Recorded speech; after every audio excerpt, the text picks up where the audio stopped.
Buenas tardes, noches. Usted está escuchando Voces del Noroeste, un proyecto de periodismo comunitario. Yo soy Ubaldo Hernández. Hoy es lunes 27 de junio, son las 6:06. Y pues bueno, una vez más aquí pidiendo disculpas con las fallas técnicas que a veces la tecnología no se quiere dejar y hay que tocarle 2 o 3 veces para que salga. Y pues bueno, estamos aquí una vez más en nuestro programa de retos, conversaciones binacionales, y pues vamos a tener una conversación muy interesante, ya que tenemos invitados especiales. Tenemos a David Smith, a Chris también, y pues bueno, están como siempre nuestros compañeros Arturo y Tere, también Wilber, aquí para la conversación. Pues bueno, vamos a empezar con las introducciones del día y empezamos en orden alfabético como siempre. Y compañero Arturo. Pues, ¿qué tal? Buenas noches acá en México nuevamente y buenas tardes allá con ustedes. Siempre con el gusto de encontrarnos a través de estos recursos tecnológicos como si no existieran las fronteras y los límites que la geografía a veces pone. Pero vamos a tener, como dice Ubaldo, un tema muy importante por las fechas que están alrededor de este momento, con mucho significado, pero también cómo es la mirada de los mexicanos y sobre todo de los migrantes mexicanos allá en Estados Unidos. Es algo que merece nuestra reflexión. Tere. Muy bien, pues bienvenidos otra vez, bienvenidas a este programa semanal Retos, Conversaciones Binacionales que hacemos aquí con comunidades para reflexionar acerca de diversas temáticas. Y hoy nos acompañan, como ya los presentó el compañero Ubaldo, dos integrantes de la comunidad estadounidense que nos van a dar su punto de vista desde una mirada muy interesante. En el caso de Chris Cox, un colega, profesor de sociología en la Universidad de San José, seguramente podremos escuchar desde una vivencia personal, pero tamizada con esta mirada de quien conoce la sociología cultural para comprender cómo se da este fenómeno de una ya urgente necesidad de interculturalidad en los Estados Unidos. Y por otra parte, David Schmidt, un traductor, escritor, contador de historias culturales desde muy diversos lugares que conoce, ambos bilingües, ambos hablantes del español también, que eso nos va a ayudar mucho para poder hacer este programa. Sean bienvenidos y muchas gracias. Muchas gracias, Wilber. Hola, muy buenas noches, tengan todos ustedes. Pues aquí de nuevo un gran lunes, un gran día, próximo a grandes eventos que son motivo de discusión el día de hoy. Me parece que la participación de personajes que tenemos hoy de gran altura, como David y Chris, son esa correa de transmisión que se necesita para que todos en una sola comunidad alcemos la voz. Para nosotros no hay fronteras, tampoco las debe de haber para otros. Creo que el día de hoy, la noche de hoy, vamos a trascender esas fronteras más allá de los Estados Unidos, de México, y vamos a llegar a todo el mundo con una problemática que se está viviendo y que es una situación bastante crítica que hoy nuestros compañeros nos las van a ratificar. Buenas noches y esperamos que el programa les guste. Gracias. Bueno, compañeros, los últimos serán los primeros. David. ¿Qué tal a todos? Un saludo a todos y a todas. Saludos desde la hermosa ciudad de San Diego, California. Creo que estamos en el mismo estado, Cris y yo, en este momento. Un placer estar aquí con ustedes y hablar de esta problemática. Y pues sí, esperamos una conversación, un diálogo muy fructífero. Gracias, David. Chris.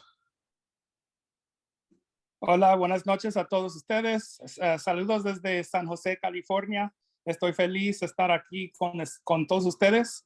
Disculpa si hay una palabra se me escapa. A veces cuando hablo español hay palabras que se me escapan, pero estoy muy feliz de estar aquí con ustedes en este tema, en este tiempo del año, entre dos fiestas muy importantes en los Estados Unidos, uno que se llama Juneteenth y el otro que es el 4 de julio.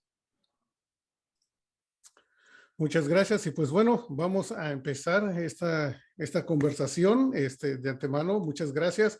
Recuerden que ustedes están escuchando Voces del Noroeste, un proyecto de periodismo comunitario.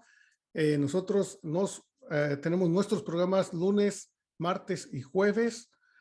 Estamos en Facebook y también en YouTube, no hoy, pero vamos a resolver ese pequeño problemita. Pero nos pueden encontrar en YouTube. El programa se va a subir a YouTube después del programa que se termine hoy. Vamos a subirlo a YouTube. Pero empezamos esta conversación, Arturo.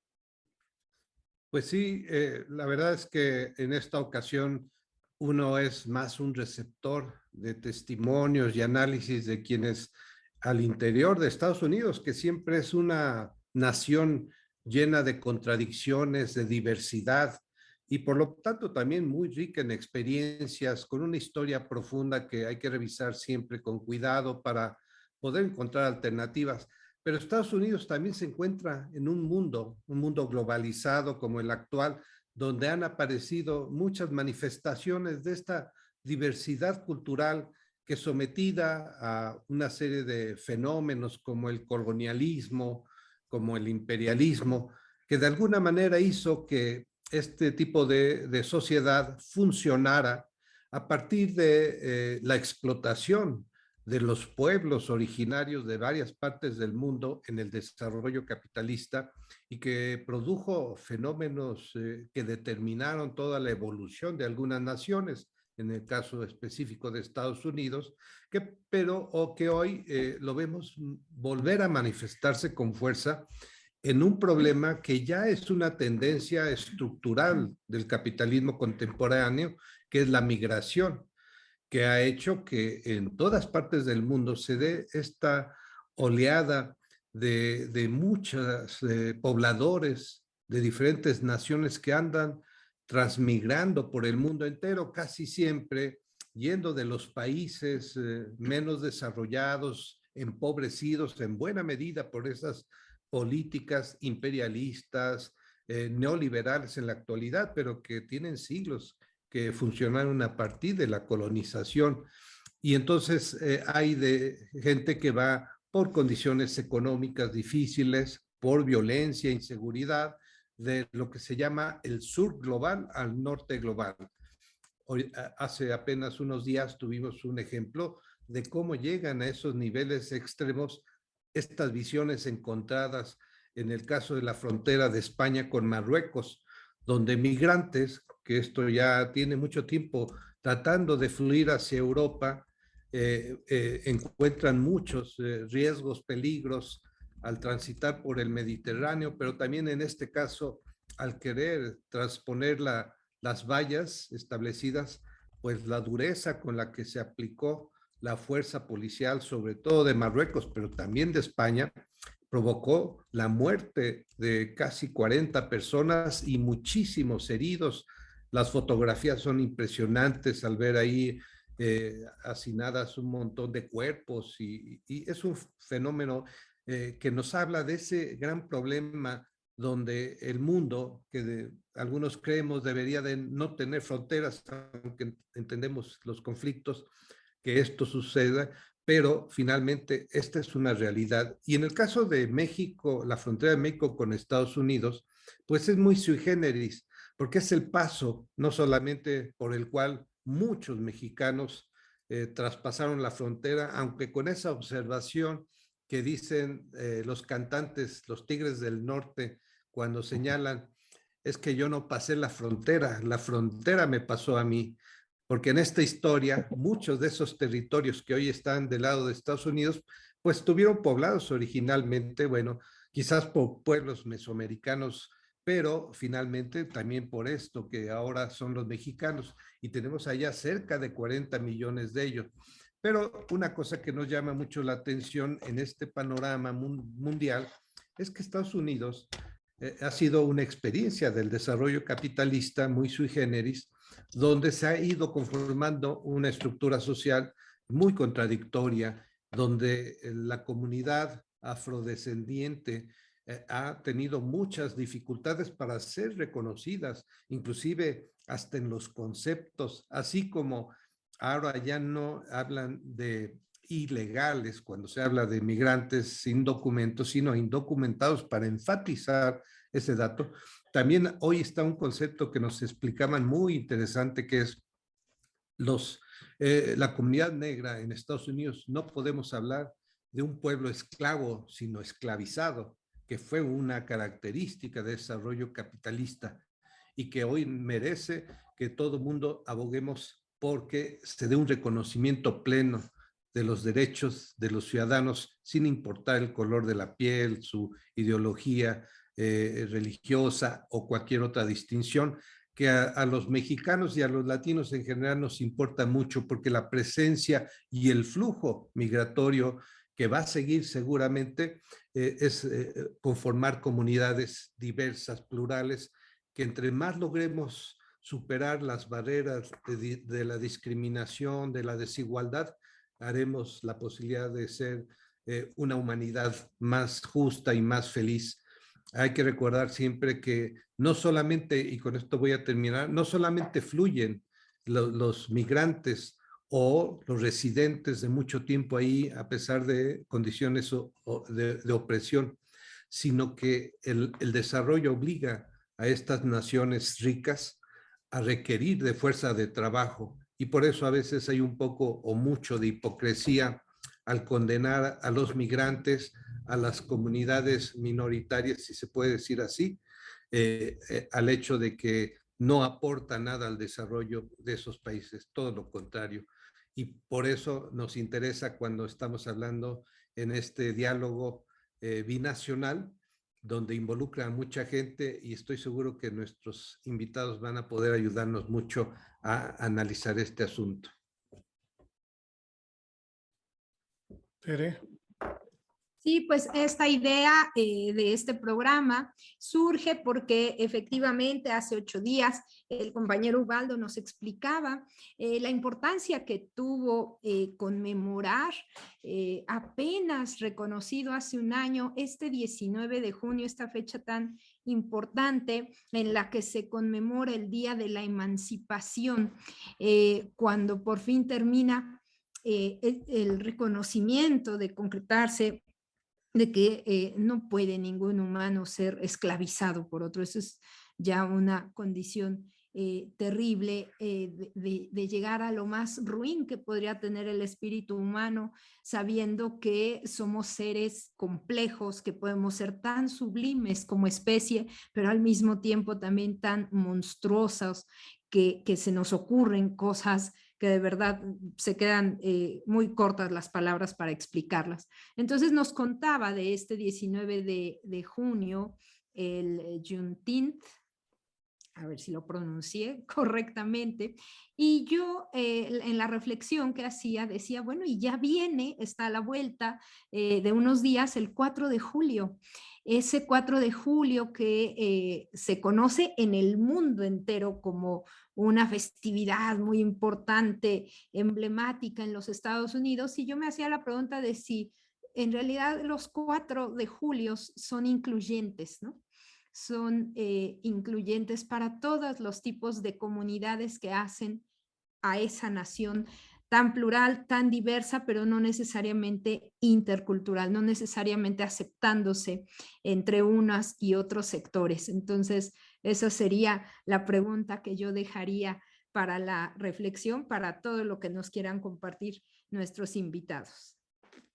Gracias. Y pues sí, realmente una celebración del Juneteenth que finalmente a base de lucha, porque no fue algo dado así porque sí, como lo es en este país. También las luchas sociales llevan años y años, ¿no? Y finalmente se le reconoce a la comunidad negra el Día de la Liberación de la emancipación de sus grupos, pero algo que yo me impactó más y fue que nosotros estuvimos en un evento que tuvimos aquí en nuestra comunidad para Juneteenth, para empezar también a que nuestra comunidad latina se informe de qué es lo que es este evento, este día conmemorativo, qué es lo que significa. Invitamos a una líder de la comunidad negra aquí de Vancouver, en Washington, y ella nos estaba comentando que la parte más fuerte, la parte que más le impacta es que cuando se hace la declaración, no le llega a la comunidad negra, sino 2 años después. Y ella es donde ella dice, por 2 años seguimos siendo esclavizados, por 2 años nos siguieron golpeando, por 2 años nos siguieron oprimiendo. Y es algo que es muy importante escuchar esas voces, porque son las voces de la gente que sufrió eso, ¿verdad? No necesariamente en primera persona, pero sus ancestros, su gente, la historia va pasando, ¿verdad? Y son cuestiones que tienen impacto en las comunidades, no a la persona que le sucedió, sino generaciones se ven afectadas por estos problemas. Entonces, esta es una de las cosas que nosotros tenemos en este país, aquí en Estados Unidos. Vemos que hay una historia, pero parte de esa historia está amordazada. Parte de esa historia está sometida y no se deja salir, no se deja realmente expresar, ¿verdad? Te dicen, hay libertad, pero esa libertad está condicionada. Tenemos la mordaza de nuestras comunidades latinas, negras, indígenas, que han sido oprimidas, explotadas, y no pueden salir así muy fácil a la superficie a expresar su dolor. Pero bueno, vamos a seguir esta conversación y le vamos a dar la palabra a nuestro compañero Chris Cox. Y pues bueno, gracias Chris por estar con nosotros. Gracias a ustedes. Y ustedes han dicho muchas cosas muy importantes, muy interesantes, pero quiero empezar con lo que dijo Arturo sobre los líricos de banda Los Tigres del Norte. No recuerdo exactamente qué son, pero es más o menos que antes de que la gente ha cruzado la frontera, la frontera ha cruzado a la gente. Y eso también ha pasado adentro de los Estados Unidos y también con la gente como yo, gente negro, afroamericano. Yo soy aquí en el estado de California. Yo nací aquí en este estado, pero mi familia del lado de mi padre es del estado de Texas y viene del parte de Texas que fue afectado por el Juneteenth, porque mi familia, en el lado de mi papá, yo conozco hasta el bisabuelo y tengo un bisabuelo, el bisabuelo que él nació en esclavitud. Él vivía más de 100 años, él murió en los años 1950, pero nació en los años 1850.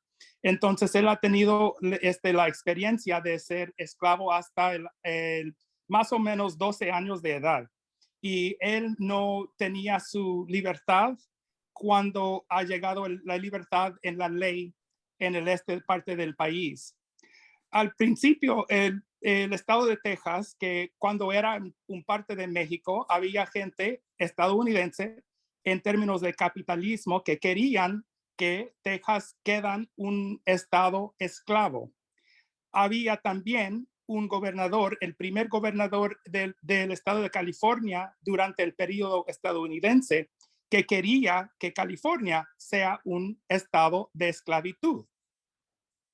Entonces, hay una historia muy interesante cuando al principio al principio este era la tierra indígena.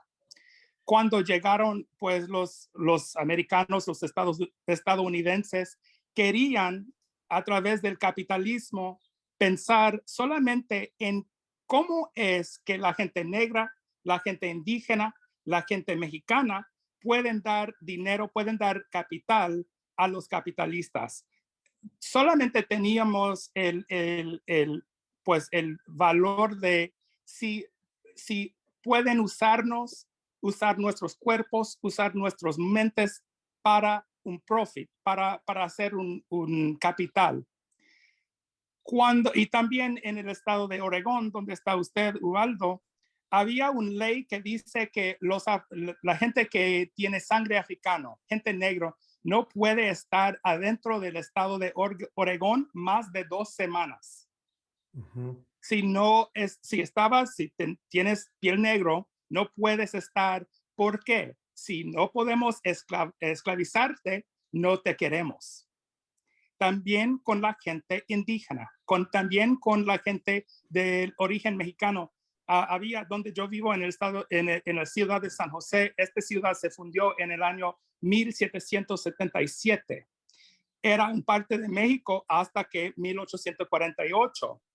En este tiempo había gente bajo el gobierno mexicano que han tenido tierra, que han tenido una casa, que han tenido algo que tiene valor. Después de este tiempo, la gente como el primer gobernador de California, que se llamó Peter Burnett, querían quitar a toda la tierra de la gente mexicana que eran los dueños de la tierra aquí. Entonces es difícil para mí, para decir, aquí en los Estados Unidos, siempre hay que pensar en quién va a ganar, quién va a tener más capital de esta decisión, otra decisión. Entonces, cuando yo estaba niño, mi familia celebra esta fiesta de Juneteenth, porque mi familia es de Texas. Pero el resto del país, la mayoría de la gente, también la mayoría de la gente de origen africana no sabe mucho sobre Juneteenth. ¿Por qué? En mi opinión, es porque no hay una manera para la sociedad para tener capital sobre esta fiesta. Lo que teníamos más o menos 2 o 3 meses en el pasado. Tenemos una tienda que se llama Walmart. Pienso que ustedes también tienen Walmart. Ok, Walmart querían hacer un profit, para capitalizar en Juneteenth. Entonces, han creado una marca de hielo en la tienda que tiene un color de Juneteenth y tiene un logo que dice Juneteenth. Pero esta fiesta no es para un profito, es para la importancia de mi cultura, de mi gente, de mi pueblo. No es para simplemente dar a alguien un dinero, darle un capital, darle un profit. Si nosotros tenemos aquí en los Estados Unidos las celebraciones de estas cosas culturales muy importantes, pero si no tiene que ver con nada, sino la habilidad de obtener un profit para obtener más capital, a mí es una perversión de lo que celebramos. Lo que celebramos no es para dar más al sistema capitalista que nos han esclavizado en el pasado y que es el basis de que no tenemos los derechos completos que necesitamos como gente de sangre africano, también como gente latino, gente inmigrante, gente indígena. Entonces, para mí es difícil a veces para celebrar el 4 de julio. Y es un conflicto internal, porque sí, a mí me gusta esta fiesta por 2 razones. La primera es que es importante aquí en los Estados Unidos como una fiesta en el verano, pero también era el cumpleaños de mi abuela. Pero entonces yo sí puedo celebrar, pero adentro hay un conflicto, hay un problema. Si ustedes me quieren solamente porque yo represento un capital, es un problema porque soy ser humano, soy una persona que tiene una cultura, soy una persona que tiene una mente. Tengo más que solo la habilidad de proveer un profit. Y entre Juneteenth y el 4 de julio es un tiempo para reflejar para nosotros qué es que queremos la cultura estadounidense, la cultura americana que sea en el futuro. Solamente lo que podemos usar para dar un profit, solamente el dinero, o tenemos un valor mejor, que es más importante que solamente el dinero. Yo opino que sí. Y entonces para mí es importante que podemos reclamar a estas celebraciones, estas fiestas, pues la historia, como decimos, nuestra historia es importante. Y si queremos tener un futuro en que los derechos humanos son respetados para todos, en que tenemos la habilidad de obtener una educación, una docencia, si tenemos la habilidad de solucionar a los problemas sociales, necesitamos reconocer primero que son más que dinero, son más que un profit, son más conectados con nuestros vecinos, somos más conectados con la gente indígena, la gente latino, la gente canadiense y todo. Y no podemos, no sé cuál tipo de futuro que vamos a tener como un mundo si no reconocemos que somos más de un profit y que tenemos que dar respeto a todas las culturas y todos los derechos humanos para todos nosotros. Gracias. Gracias, Chris. Realmente importante perspectiva y pues sí, desafortunadamente, la única forma en que te pueden hacer ver es si tienes si representas poder económico para ellos, ¿verdad? Si su bolsillo se puede llenar de dinero, entonces vas a tener espacio en la historia, vas a tener espacio en la plataforma para hablar sobre lo que le ha sucedido a tus comunidades y pues sí, tristemente esa es la realidad en este país, ¿no? Y pues bueno, pasamos con David. Sí, ¿qué tal? Antes que nada quiero mencionar algunos puntos de mi propia perspectiva y mi experiencia personal. He militado desde hace varios años en el movimiento pro derechos de los migrantes aquí en Estados Unidos, también en el movimiento de lo que se denomina comercio justo, y he vivido con algunas comunidades de Oaxaca y Chiapas de caficultores, precisamente. Mis antecedentes son de Rusia, mis bisabuelos son rusos y viví un tiempo en Rusia también. Entonces conocí bastante bien la perspectiva de la gente rusa sobre todo lo que hace Estados Unidos en el mundo, y eso es muy interesante ver cómo ambos países son capaces de criticarse mutuamente y criticar las agresiones del otro sin examinar sus propias agresiones a su vez. Me parece muy puntual lo que mencionan todos de la migración, de la historia de esta parte de lo que ahora se conoce como Estados Unidos de California y todos estos estados que antes conformaban el 51% del territorio nacional de México y de este pueblo mexicano, chicano, que la frontera atravesó ese pueblo, como en el movimiento chicano, aquí hay un decir que en inglés dicen, we didn't cross the border crossed us, que tal y como lo dicen los Tigres del Norte, no cruzamos la frontera nos cruzó, nos atravesó. Hay un ejemplo muy puntual aquí en San Diego, donde me encuentro, porque este es el territorio ancestral del pueblo indígena Kumeyaay, también conocido como el pueblo Ipay o diegueño, y el pueblo Kumeyaay actualmente se encuentra dividido.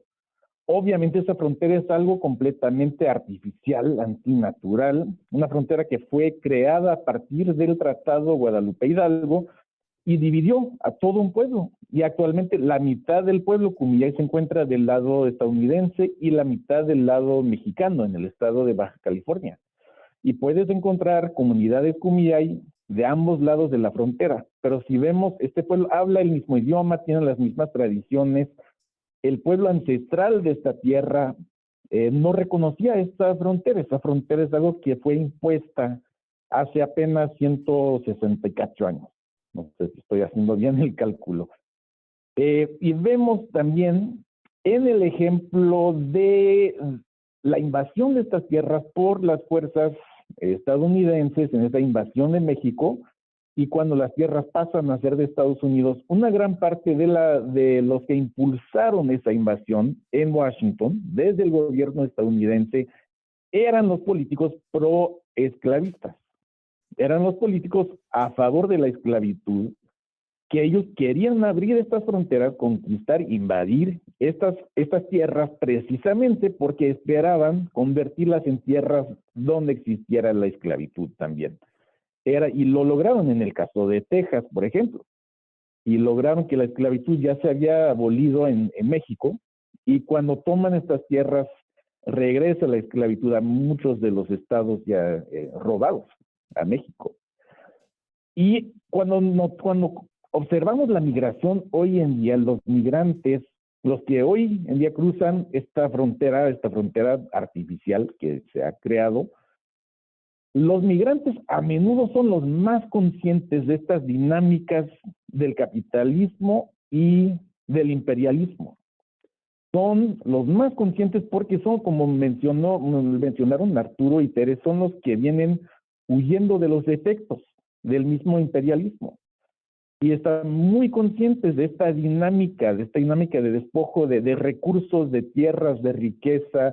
Y vivimos en un mundo donde esto sucede a nivel mundial, que a menudo los migrantes que llegan a los países del norte global vienen de los países saqueados por esos mismos países del norte global. Y están muy conscientes de lo que les han hecho a sus tierras ancestrales. Me acuerdo de una metáfora que me contó un amigo del pueblo de San Juan Coatzospan, en Oaxaca, en el estado de Oaxaca, México. Y este amigo es una comunidad mixteca de productores del café. Y yo le pregunté, oye, ¿por qué crees que sucede eso? ¿Por qué crees que muchas veces los migrantes salen de su tierra y se van y van a trabajar en el país que ha saqueado su propio país? ¿Por qué sucede tanto eso? No solo aquí en América, por ejemplo, sucede con los países de América Latina que van hacia Estados Unidos y ahora hacia Canadá también. Y vemos que muchos van de India, de Pakistán hacia Inglaterra, van de Marruecos hacia España, hacia Francia, pero sí van del país saqueado hacia el país saqueador, a contribuir, a aportar su mano de obra, su trabajo, su labor. ¿Por qué? ¿Por qué será? Le pregunté a este amigo, Alejandro se llama. Y Alejandro me dijo, pues David, imagínate que vas por la calle y te asaltan. Un hombre llega y te asalta y te quita tu cartera y se va. Pero ¿qué tal si tú sabes dónde vive ese hombre? ¿Dónde vive el asaltante? ¿Qué vas a hacer? Vas a ir hasta su casa y le vas a tocar a la puerta y le vas a decir, oye, pues de perdida dame unos 20 pesos para que llegue a casa, dame algo de lo que me quitaste, dame un poco de lo que me quitaste para que yo pueda sobrevivir. Y eso es lo que vemos con la migración, es un intento de recuperar algo de esos recursos, de esas riquezas que se ha saqueado en los países del sur global. Y ahora volviendo al tema de hoy, de la inclusión y estas fiestas como la fiesta de Juneteenth y el 4 de julio, y si hablamos de la inclusión y la posibilidad de un 4 de julio más incluyente, yo me pregunto, ¿incluyente en qué sentido? La inclusión, si hablamos de una sociedad en general, obviamente la inclusión siempre es algo bueno. Si hablamos de grupos marginados dentro de cualquier sociedad, de cualquier parte del mundo, obviamente hay que promover la inclusión y la no marginación de cualquier sector de esa sociedad. Pero si hablamos de un país como Estados Unidos, un país que se caracteriza por ser un país imperialista, un país que promueve un mundo unipolar con Estados Unidos a la cabecera de ese mundo unipolar, pues en ese caso podemos ver el peligro siempre inminente de que la inclusión de un sector demográfico, sea el sector que sea, se convierte en la cooptación de ese sector y su cooptación hacia ese modelo imperialista. Y la inclusión a veces se convierte en el intento de cooptar y desradicalizar a ese sector. Y vemos muchos ejemplos de esto, con muchas luchas que empezaron como luchas sumamente radicales. Me refiero a luchas que empezaron como una lucha anticapitalista, antiimperialista, Viendo el movimiento encabezado por el doctor Martin Luther King, por ejemplo, que él era una figura sumamente antiimperialista, anticapitalista, hasta cierto punto, y hoy en día cuando enseñan sobre su legado, en la mayoría de las escuelas aquí nunca mencionan sus citas antiimperialistas. Él era antiguerra, totalmente en contra de la invasión imperialista de Vietnam en su momento, y casi nunca mencionan esa parte del legado del Dr. King. Simplemente hablan de vamos a llevarnos bonito, vamos a llevarnos bien, vamos a ser todos hermanos, pero nunca mencionan su legado antiimperialista. Y entonces, si estamos hablando de un 4 de julio incluyente, pues hay que preguntarnos qué significa el 4 de julio. ¿Qué significa? Porque si vamos a su significado histórico, entonces es una cosa maravillosa, porque empieza el 4 de julio como una lucha antiimperialista contra la Inglaterra imperialista. Y era un grupo de colonos que quisieron liberarse de una potencia imperial. Pero hoy en día, a mi parecer, el 4 de julio en la mayoría de las comunidades donde se festeja es una fiesta de nacionalismo yanqui, una fiesta de nacionalismo con esa mentalidad que en inglés se denomina my country right or wrong. Mi país, esté bien o esté mal, pero es mi país y tengo que apoyar a mi país, con, no sé, la guerra que quieran encabezar en cualquier momento hay que apoyarlos. O sea, ese tipo de nacionalismo ciego para mí es una parte intrínseca del 4 de julio. Entonces, si hablamos de un 4 de julio incluyente, estamos hablando de la inclusión de más gente con esa misión imperialista. ¿A qué nos referimos? Y quiero cerrar con una observación que a mi parecer uno de los sectores más integrados racialmente en Estados Unidos, que yo he notado, uno de los sectores más integrados donde he visto menos racismo es dentro del mismo ejército. El ejército estadounidense, porque es una meritocracia, porque mucho tiene que ver con el rango, con tus logros personales, pero qué contradicción. Por un lado es un grupo de gente, en su mayoría de clase obrera, de muchos grupos étnicos, raciales conviviendo, pero conviviendo y colaborando como la misma maquinaria del imperialismo. Muy contradictorio, me parece. Sí, realmente interesante este tipo de retórica que crea este país, ¿no? De esa retórica donde es el gran país, pero siempre excluye a las bases que lo forman, a las bases que le dan la vida, a las bases que trabajan, que producen, y siempre los tiene relegado, ¿no? Yo recuerdo haber estado leyendo un libro hace un par de años acerca de la historia de los latinos en Oregon. Y en ese libro algo bien interesante que habló fue sobre sin latinos no está la cultura cowboy, que es muy, muy fuerte en este país, en Estados Unidos, el cowboy, ¿verdad? El vaquero ese que anda domando caballos y su música, no hubiera música country, porque los que le dieron vida a esta cultura fueron los mexicanos. Cuando los, ¿cómo se llama? Los pioneros venían para esta zona, no era gente que estaba entrenada en el arte de manejar los caballos. No eran personas que estaban con ese arte, ¿verdad? Con esa forma de vida de poder controlar los caballos. Eso fue gracias a las comunidades mexicanas que ya estaban establecidas aquí, que habían venido de la cultura española, ¿verdad? Que fueron los que trajeron los caballos a América, que eran los que tenían el gran conocimiento del manejo del caballo, y pues bueno, ellos fueron los que le dieron vida al cowboy, ¿verdad? También la música, la guitarra española. Sin la guitarra española no hubiera música country.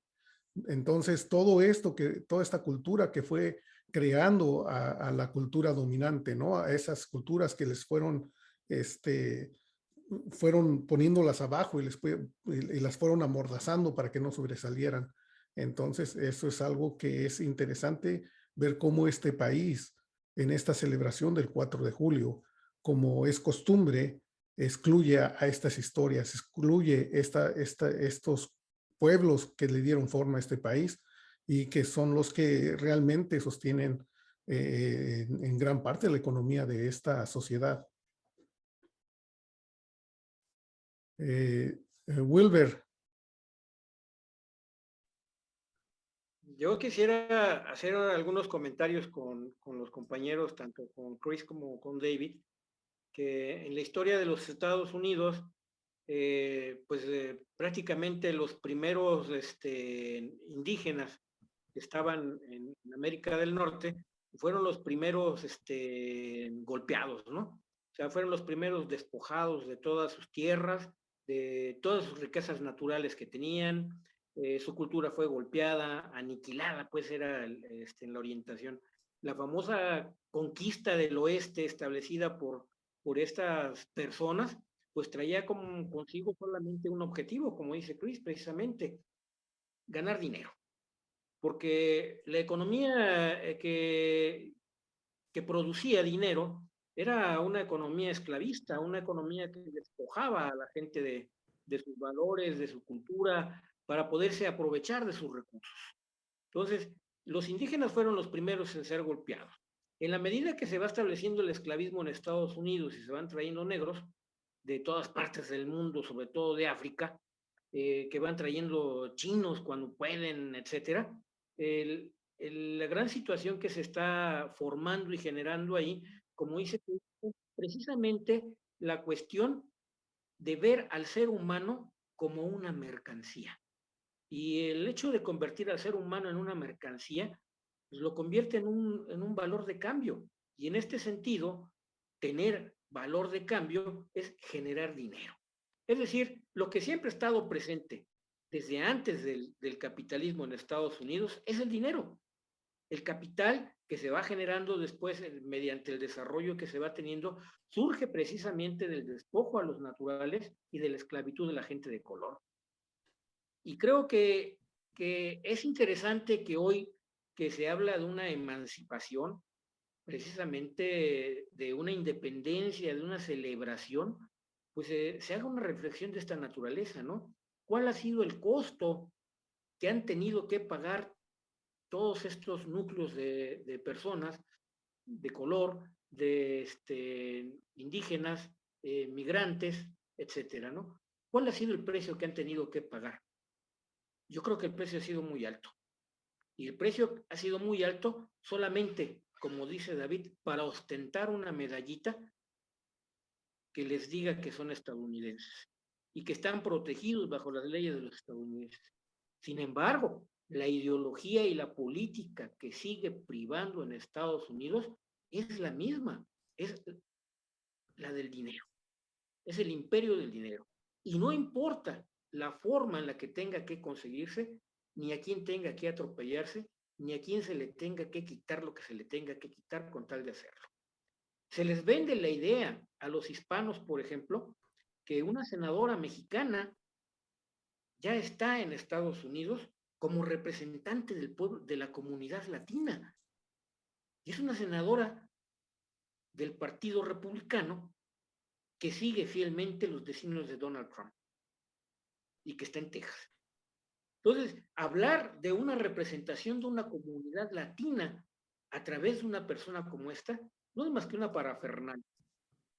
Y mencionar y decirle a los latinos y a la comunidad latina que ahí están sus guías, ahí están sus propuestas y ahí está la solución a todos los conflictos, es seguirlos engañando.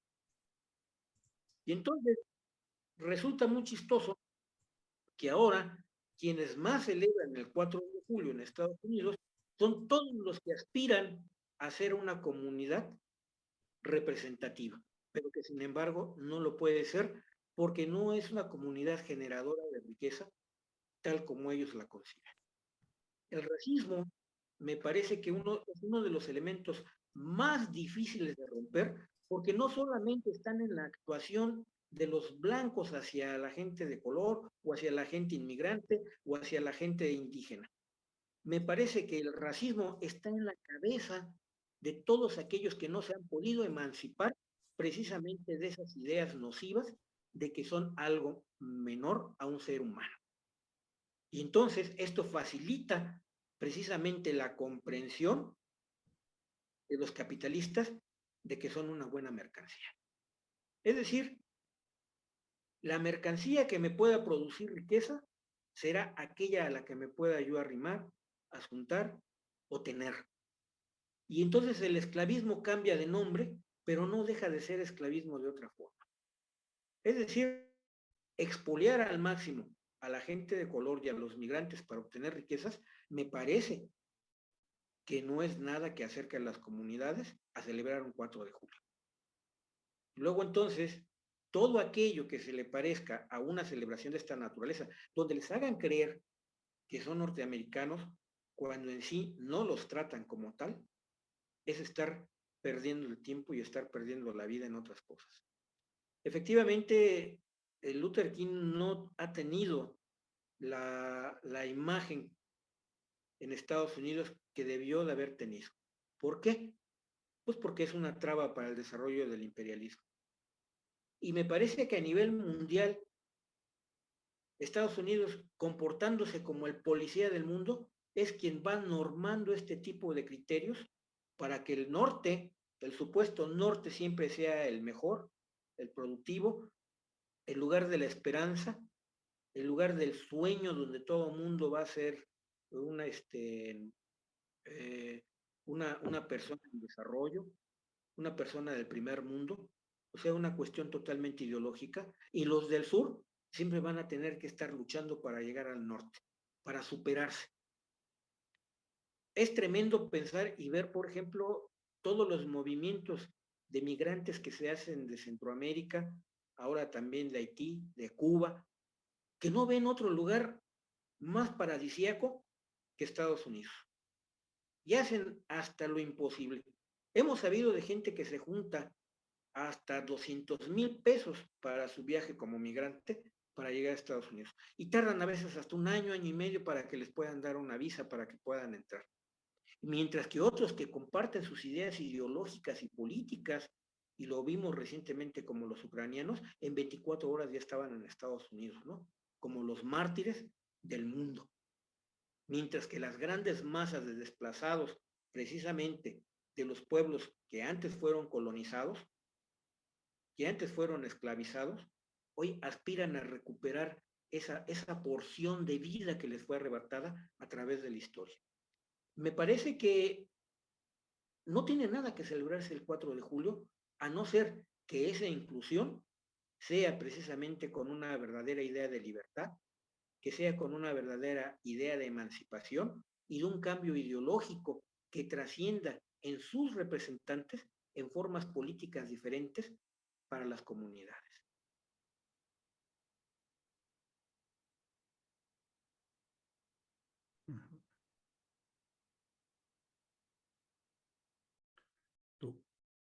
Tu audio, Ubaldo. Ya, regresando, ya hasta se me olvidó lo que iba a decir, eso era bien importante. No, pues es realmente interesante el hablar sobre esta festividad y la importancia que tiene esta para las comunidades inmigrantes, las comunidades de color, las comunidades negras, ¿no? Donde no realmente se le ha valorado y donde pues en este país la gente de las comunidades negras, de las comunidades latinas, de los inmigrantes, pues están dando la vida para hacer este país, para ir a luchar, ¿no? Ir a pelear las guerras que muchas de las veces no tienen sentido para nuestra gente, y yo creo que ni para los jóvenes que se alistan al ejército. Muchos de ellos lo hacen simplemente para sentirse más americanos, ser reconocidos como americanos. Y la verdad es de que no todos pueden comprar ese ticket, ese boleto del americano. La gente puede tener una tarjeta de ciudadano, puede tener su residencia, pero no quiere decir que vas a ser aceptado como un ciudadano americano. Por eso hablamos mucho de los ciudadanos de segunda, de tercera, porque eso es lo que sucede con muchas de nuestras comunidades. Aunque hayas ido a pelear la guerra, aunque hayas tenido tantos viajes a los campos donde se están librando las guerras. Cuando regreses, si no están contentos contigo, te van a deportar. Y es por eso que tenemos tantos mexicanos que han estado en el ejército deportados, porque no eres americano, ni lo vamos a hacer. No, hay comunidades que no podemos comprar ese ticket, como son las comunidades negras, como son las comunidades latinas. Puedes nacer en este país, sí puedes nacer en este país. Puedes tener tu certificado de nacimiento en cualquiera de las ciudades, de los pueblos, de las zonas rurales de este país. Puede decir US born, pero no eres americano porque eres moreno, porque eres negro, porque eres amarillo. Entonces es algo que nosotros en nuestras comunidades estamos trabajando para buscar que nuestra comunidad, nuestra gente también tenga esos derechos que les pertenecen a todos, como americanos que deben de ser, o como ciudadanos estadounidenses, porque también el hablar de eres americano o no, pues todos somos americanos, porque parte del control y la colonización, pues este país se apropia del término americano, ¿no? Donde el resto de América no puede ser americana, ¿no? Solamente los que nacen en este país. Entonces, yo creo que el término es como debe ser, estadounidense. David. Bueno, primero, muy puntual lo que menciona Wilber de los ucranianos que están llegando a la frontera sur. Esta misma dinámica la hemos visto desde hace décadas con los cubanos que llegan a las costas de Florida, y este doble estándar, y los migrantes cubanos llegan y los aceptan de inmediato. ¿Por qué? Porque son los refugiados del enemigo político de Washington. Y es lo que sucede con los ucranianos. Son los que vienen huyendo del enemigo de Washington.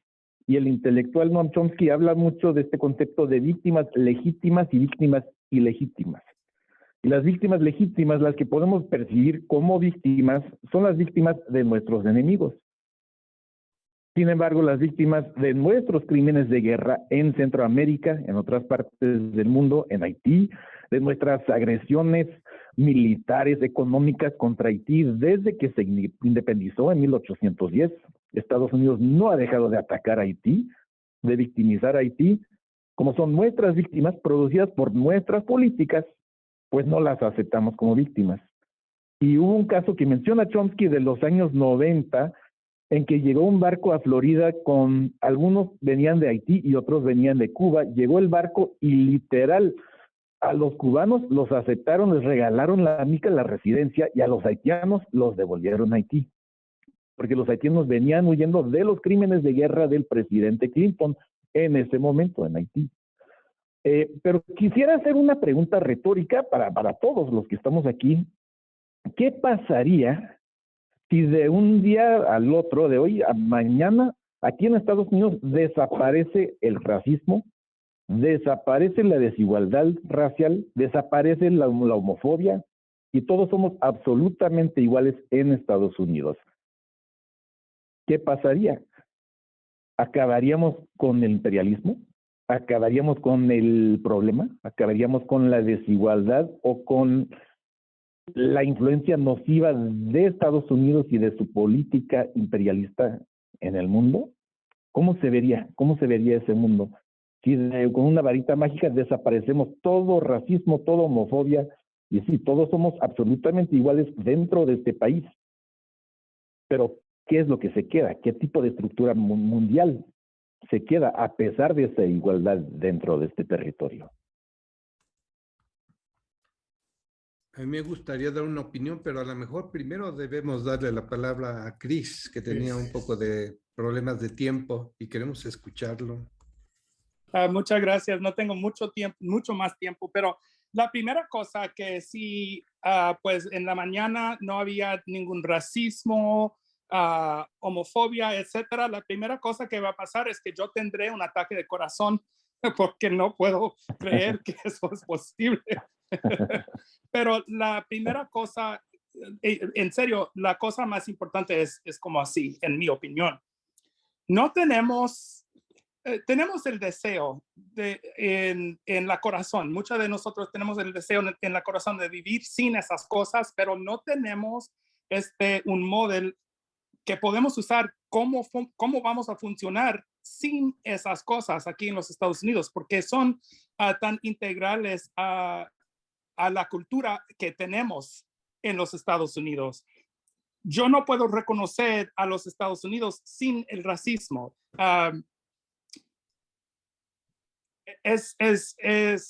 Me hace un poco daño para decirlo, pero no sé exactamente cómo vamos a pues, la interacción entre la gente sin el racismo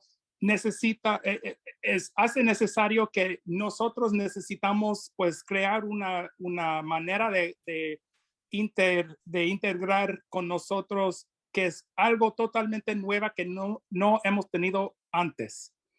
Entonces, sin esas cosas, necesitamos aprender cómo vivir en otra manera para que no puede regresar el racismo. Yo pienso que si el racismo se fue totalmente, completamente por la mañana, ahora porque no hemos cambiado adentro de nosotros, vamos pues el racismo pues va a regresar, porque necesitamos pues entrenarse adentro de nuestras, tenemos que cambiar mentalmente, es lo que quiero decir. Tenemos que cambiar adentro. No es que es solamente la estructura de los Estados Unidos, la estructura de la economía, la estructura de la política tiene que cambiar, pero la gente también tiene que cambiar. Y queremos que, y la otra cosa, como mencionó David, es que si no tenemos el cuidado, pues no puedo hablar ahora. Si no cuidamos que es una cosa que pasa con gente, que si algo malo pasa a ti, uno puede recrearlo para otras personas. Entonces, si quitamos el racismo en los Estados Unidos, quiero que nosotros no lo damos a otros lugares. Entonces, en vez de gente de color aquí en los Estados Unidos, son de gente de clase bajo, clase social, que toda la gente en los otros países del mundo sean clase bajo. Entonces tenemos que hacer mucho más trabajo que solamente cambia la política y la economía. Tenemos que cambiarnos a nosotros, porque es nosotros que cada día recreamos estas instituciones, estas redes, estas cosas que perpetúan el racismo, el homofobia y todo. Como sociólogo, en los niveles macro y también micro, tenemos que cambiar la sociedad para que podamos realizar un futuro nuevo, sin racismo, sin imperialismo, sin capitalismo. Tenemos que cambiar la mente también.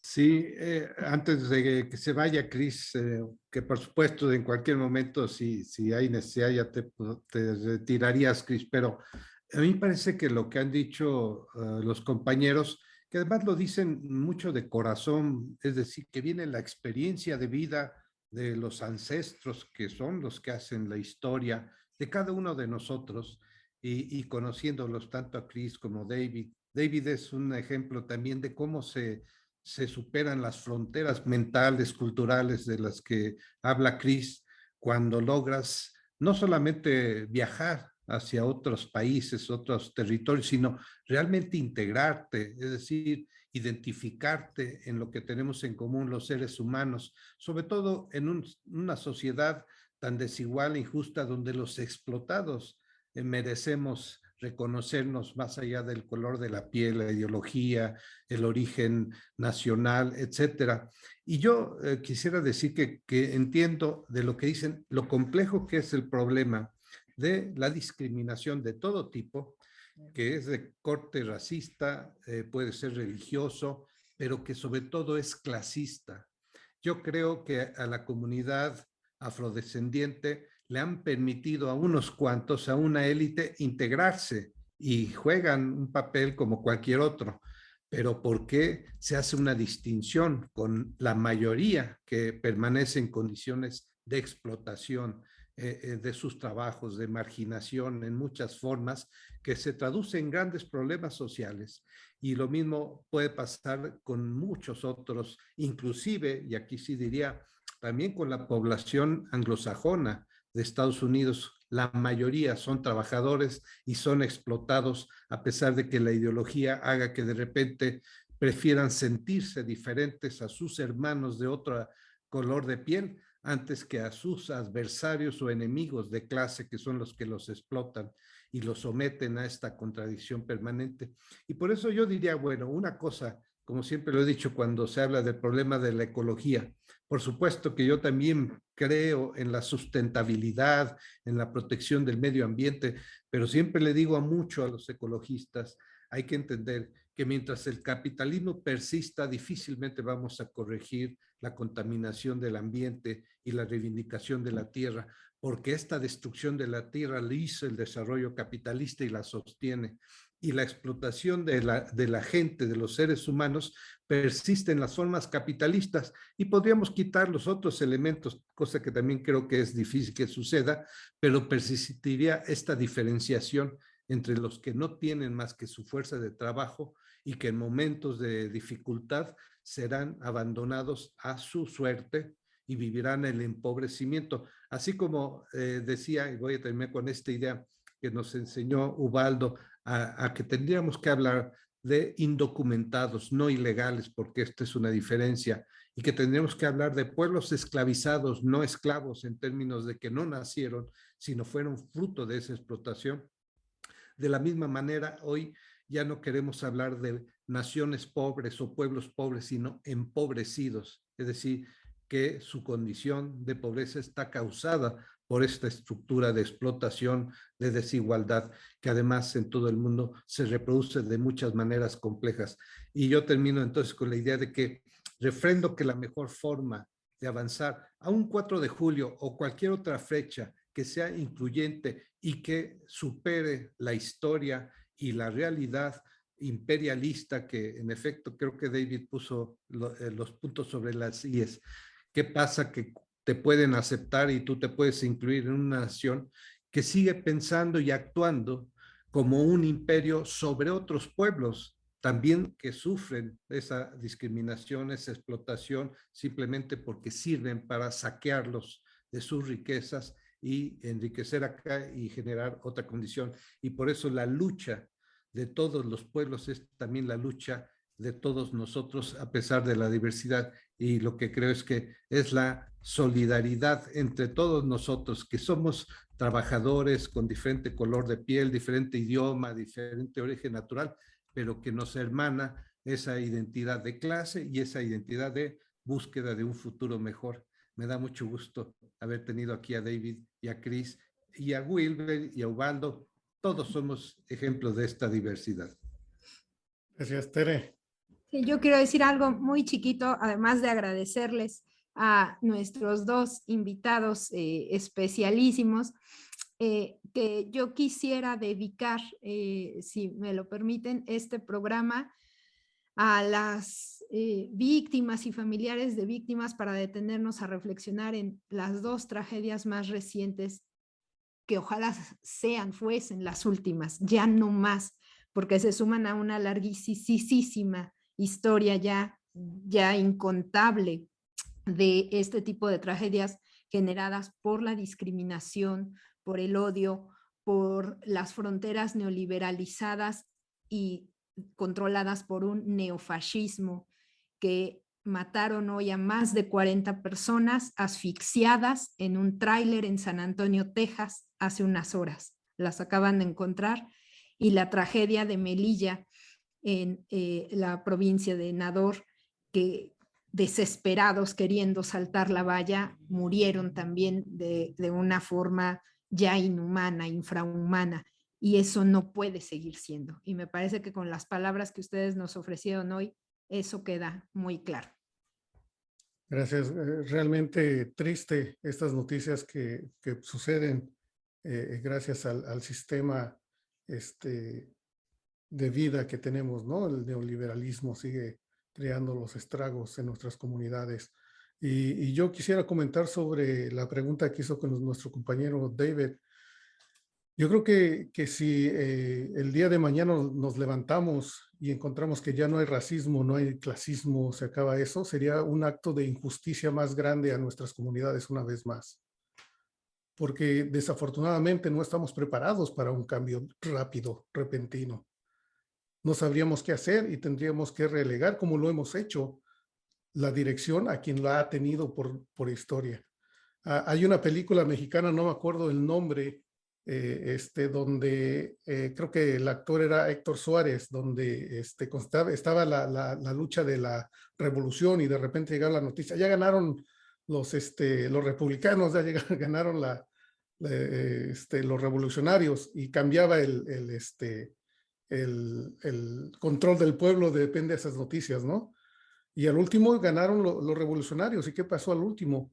En esa película se quedan los que estaban en favor de los revolucionarios, que no tenían la educación, el conocimiento de cómo llevar las finanzas de un poblado. ¿Y qué fue lo que hicieron? Se la pasaron a los que lo tenían.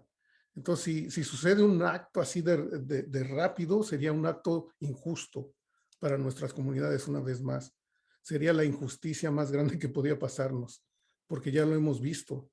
Inclusive lo vemos en nuestros gobernantes en México, donde vemos que tuvimos grandes pensadores, grandes activistas que llegaron a posiciones de poder, pero metieron a sus hijos a estudiar en escuelas privadas. Los educaron, tuvieron eso, y ¿qué es lo que tenemos? El resultado está el mono en el Consejo Electoral, ¿no? En el INE. Racista, clasista, hijo de un muy buen activista, de muy buen corazón, muy buena conciencia, pero ¿qué fue lo que hicieron?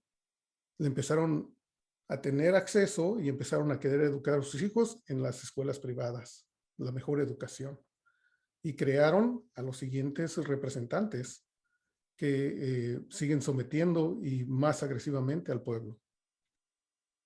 Me acuerdo de la novela de Carlos Fuentes, de la muerte de Artemio Cruz, que es justo lo que sucede ahí. Empieza como un revolucionario, el combatiente en la revolución, y se convierte en parte de esta estructura opresora.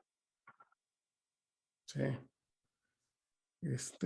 Bueno, más comentarios. Wilber, uno rapidito. Yo ya más un comentario, la máxima del Dr. King, I have a dream, tengo un sueño.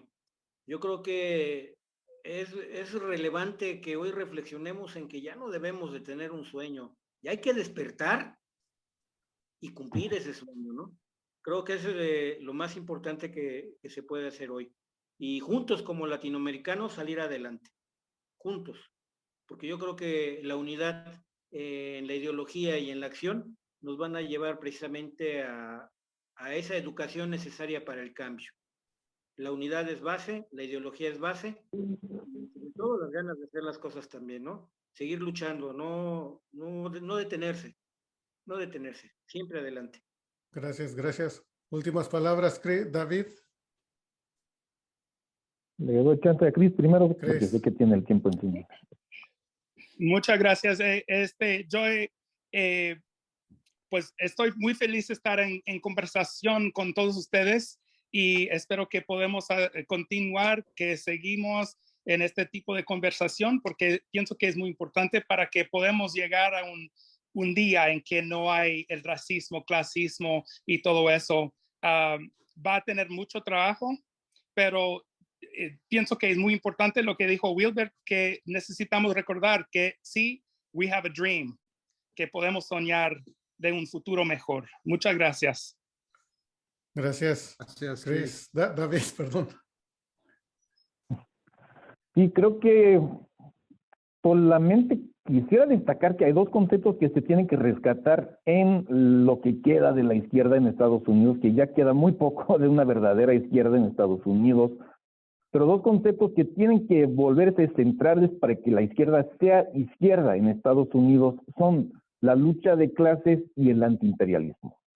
Y son conceptos que se han hecho a un lado casi por completo en estos últimos años, con un enfoque muy exclusivo en estos temas de racismo y homofobia, pero excluyendo el tema del clasismo, el tema de la lucha de clases, de la clase social, y aún más importante para mí, el imperialismo, porque impacta no solamente a la población de este país, sino a la población de decenas de países en todo el mundo.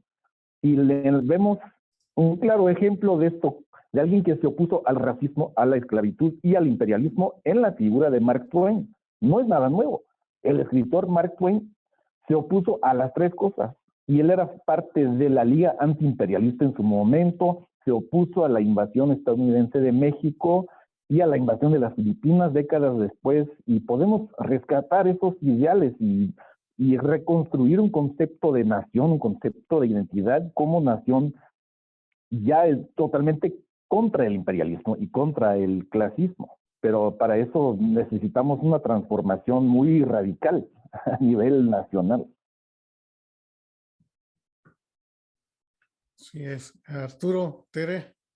Yo nada más termino diciendo que en efecto estas palabras que señalan y que a veces enfatizan muchas de las contradicciones y formas de opresión que se viven en el capitalismo actual en todo el mundo, aun cuando en algunas naciones se refleja más por diversas razones, nos muestra que la salida es encontrar lo que nos une y evitar que lo que nos diferencia sea un obstáculo para derrotar a aquellos que sostienen un mundo tan injusto como este. Y la lucha se da dentro de las naciones, se da fuera de las naciones también de manera solidaria e internacional, pero como bien decía Chris, hay que dar la lucha interna, cambiar nuestra forma de ver las cosas y en todo aquello donde todavía prive alguna de las tantas desviaciones que el desarrollo de las sociedades humanas y en particular del capitalismo nos ha generado, tendríamos que hacer el esfuerzo de superarlas. Eso significa que tenemos que reconocer los derechos de todos a ser libres, a ser como su historia y su cultura los tiene. Esto es acabar con todas las formas de discriminación, sí el racismo, el clasismo que implica una lucha de clases, pero también, por ejemplo, la homofobia, la misoginia, esas formas sutiles que de repente también se nos atraviesan y tenemos que superarlas para enriquecer esta perspectiva por un mundo mejor y, como decían ahora sí los zapatistas, un mundo donde quepan todos los mundos como somos nosotros. Así es, Tere. Pues agradecer que podemos tener este espacio para reflexionar y me parece que hoy queda un programa muy concretando estas conversaciones binacionales, ¿no? Dos naciones que queremos dialogar siendo vecinas y aprendiendo a intercambiar también todas estas luchas que es así, deben seguir siendo transfronterizas, ¿no? No hay frontera que nos pueda detener en esa lucha conjunta. Así es. Bueno, pues muchas gracias. Gracias por haber estado con nosotros. Recuerde que usted está escuchando o viendo a Voces del Noroeste, un proyecto de periodismo comunitario. Yo soy Ubaldo Hernández y no se olvide que mañana tenemos Voces del Noroeste con nuestro compañero Juan Monge y los jueves Voces de ellas, nuestras compañeras Lili, Ingrid y Mari van a estar aquí como siempre todos los jueves. No se los pierdan y regresamos la próxima semana en Voces del Noroeste, retos, conversaciones binacionales. Muy buenas noches. Gracias por haber estado con nosotros. Hasta luego. Hasta luego. Gracias. Hasta luego. Gracias, David.